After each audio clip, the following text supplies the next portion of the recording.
Zelensky akui Ukraina tak mampu lakukan serangan balasan di wilayah timur.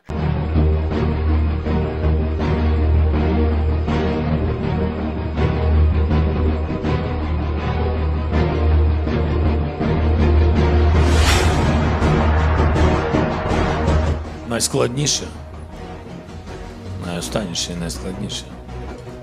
Я їх люблю, безумовно, свою дружину. Мої діти – головні люди для мене. А дружиною пишаюсь дуже сильно. Вважаю, що вона робить все.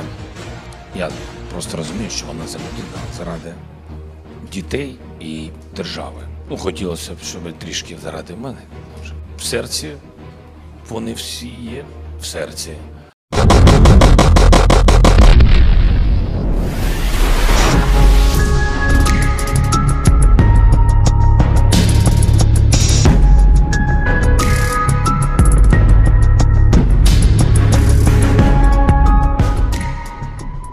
Presiden Ukraina Volodymyr Zelensky telah mengakui bahwa tentara negaranya saat ini tidak dapat melancarkan serangan balasan di wilayah timur. Dia menjelaskan bahwa hal itu karena terjadi kekurangan senjata yang diperlukan menurut wawancaranya dengan surat kabar terbesar Jepang Yomiuri Shimbun. Kami belum dapat meluncurkannya, serangan balasan tanpa tank, artileri dan HIMARS peluncur roket ganda Amerika, kami tidak dapat mengirim tentara pemberani kami ke garis depan. Kata Zelensky seperti dilansir dari TASS Sabtu 25 Maret. Selain itu, dia juga menunjukkan kekurangan amunisi yang serius, menekankan bahwa Kiev saat ini sedang menunggu pengiriman senjata dari mitranya. Saat menyinggung kemungkinan selanjutan pembicaraan damai antara Ukraina dan Rusia, Zelensky berpendapat bahwa sama sekali tidak ada syarat yang dibuat untuk itu. Selain itu, dia mengatakan bahwa dia skeptis atau masih mempertanyakan tentang rencana perdamaian yang diusulkan oleh China. Kami belum menerima tawaran mediasi atau organisasi negosiasi dari China, lanjut Presiden Ukraina itu. Lebih lanjut, Zelensky menambahkan bahwa dia telah memberitahu Beijing melalui saluran diplomatik tentang kesiapannya untuk bertemu dengan Presiden China Xi Jinping. Wakil Perdana Menteri Ukraina Irina Vereshchuk mengatakan dalam sebuah wawancara untuk Corriere della Sera Italia bahwa Kiev mengharapkan konfirmasi panggilan telepon antara Zelensky dan Xi Jinping. Adapun Zelensky melakukan wawancara saat berada di kereta dalam perjalanan ke Kiev setelah mengunjungi bagian wilayah Kherson yang dikuasai Ukraina. Selain itu, dia juga menunjukkan kekurangan amunisi yang serius, menekankan bahwa Kiev saat ini sedang menunggu pengiriman senjata dari mitranya. Saat menyinggung kemungkinan selanjutan pembicaraan damai antara Ukraina dan Rusia, Zelensky berpendapat bahwa sama sekali tidak ada syarat yang dibuat untuk itu. Selain itu, dia mengatakan bahwa dia skeptis atau masih mempertanyakan tentang rencana perdamaian yang diusulkan oleh China. Kami belum menerima tawaran mediasi atau organisasi negosiasi dari China, lanjut Presiden Ukraina itu. Lebih lanjut, Zelensky menambahkan bahwa dia telah memberitahu Beijing melalui saluran diplomatik tentang kesiapannya untuk bertemu dengan Presiden China Xi Jinping. Wakil Perdana Menteri Ukraina Irina Vereshchuk mengatakan dalam sebuah wawancara untuk Corriere della Sera Italia bahwa Kiev mengharapkan konfirmasi panggilan telepon antara Zelensky dan Xi Jinping. Adapun Zelensky melakukan wawancara saat berada di kereta dalam perjalanan ke Kiev setelah mengunjungi bagian wilayah Kherson yang dikuasai Ukraina. Ada tanda-tanda yang menunjukkan serangan balasan angkatan bersenjata Ukraina di Artemovsk, juga dikenal sebagai Bakhmut, telah dimulai. Peringatan itu diungkapkan Leonid Reshetnikov, seorang pejabat intelijen luar negeri veteran Rusia, kepada Sputnik. Dengan berlangsungnya operasi militer khusus Rusia di Ukraina, Komandan Angkatan Darat Ukraina Alexander Siersky mengklaim Kiev dapat segera melancarkan serangan balasan di kota Artemovsk di mana pertempuran sengit tidak menunjukkan tanda-tanda mereda. Dia menulis di saluran telegramnya bahwa pasukannya akan segera memanfaatkan kesempatan serangan balasan ini. Tentu saja mereka pasukan Ukraina tidak akan menyerah pada Bakhmut.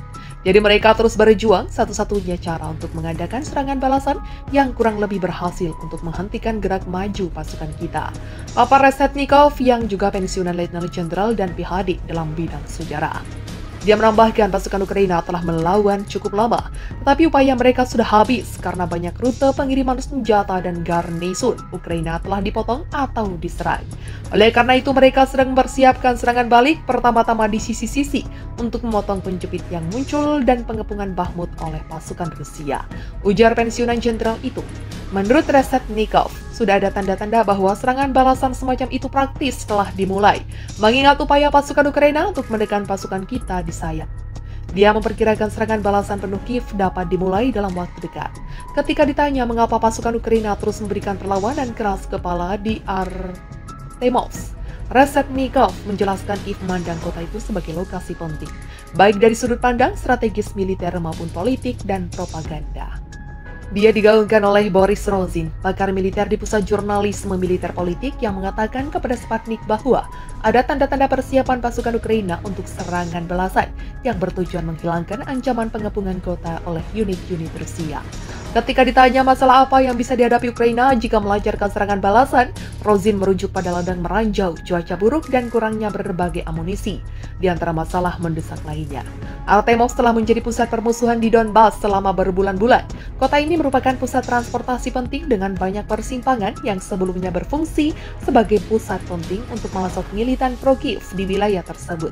Menurut informasi tersebut, 70% Artemovsk telah dibebaskan oleh pasukan Rusia yang juga menguasai semua jalan beraspal di sekitar kota. Pasukan khusus Ukraina dapatkan target militer Rusia dari satelit SIA. Thor, salah satu pasukan khusus Ukraina, menggunakan data satelit yang disediakan oleh SIA Amerika Serikat untuk memilih target militer Rusia ketika melakukan serangan drone. Bantuan satelit SIA itu diakui komandan unit tersebut yang juga menggunakan nama Thor kepada The Times. Kelompok pasukan khusus ini beranggotakan 27 orang. Mereka secara resmi merupakan unit operasi khusus polisi yang berfungsi secara independen dari Angkatan Darat Ukraina dan bekerja sama erat dengan intelijen militer negara, GUR, yang memberi mereka amunisi dan intelijen. Menurut laporan The Times Jumat 24 Maret, unit tersebut memiliki lisensi lengkap untuk memilih misinya, di mana barak dan kapan bertempur. Thor mengklaim dia menggunakan aplikasi khusus pada tablet yang disinkronkan ke satelit SIA untuk memilih target potensial untuk serangan kelompoknya. Kami memilih target dalam program dan target dapat ditempatkan di sana baik oleh satelit SIA maupun satelit kami sendiri yang dibayar oleh sukarelawan kami. Informasi dikumpulkan dari semua jenis sumber di sana. Kami memilih lalu kami tiba dan melakukan pengintaian kami sendiri, kata Thor. Anggota lain dari pasukan khusus tersebut, Alexander 30, mengatakan kepada The Times bahwa Thor juga sengaja menggunakan drone untuk melukai bukannya membunuh tentara Rusia. Yang ini untuk melukai tentara Rusia, katanya kepada The Times saat dia mempersenjatai drone cetak 3 dimensi dengan bahan peledak pertambangan. Ambil lengan atau kaki, dia akan menjadi beban negara selamanya, katanya. Menurut laporan The Times, semua anggota Thor adalah veteran operasi militer Ukraina tahun 2014 melawan pemberontak anti-Kiev di Republik Donbas, Donetsk, dan Luhansk. Kedua wilayah tersebut bersama dengan wilayah Kherson dan Zaporizhia dimasukkan ke dalam wilayah Federasi Rusia tahun lalu setelah referendum publik. Moskow telah lama menuduh AS dan sekutunya terlibat langsung dalam konflik Ukraina dan pada dasarnya mengobarkan perang proksi melawan Rusia dengan terus menyediakan pasukan Kiev dengan persenjataan, amunisi, dan intelijen yang semakin canggih.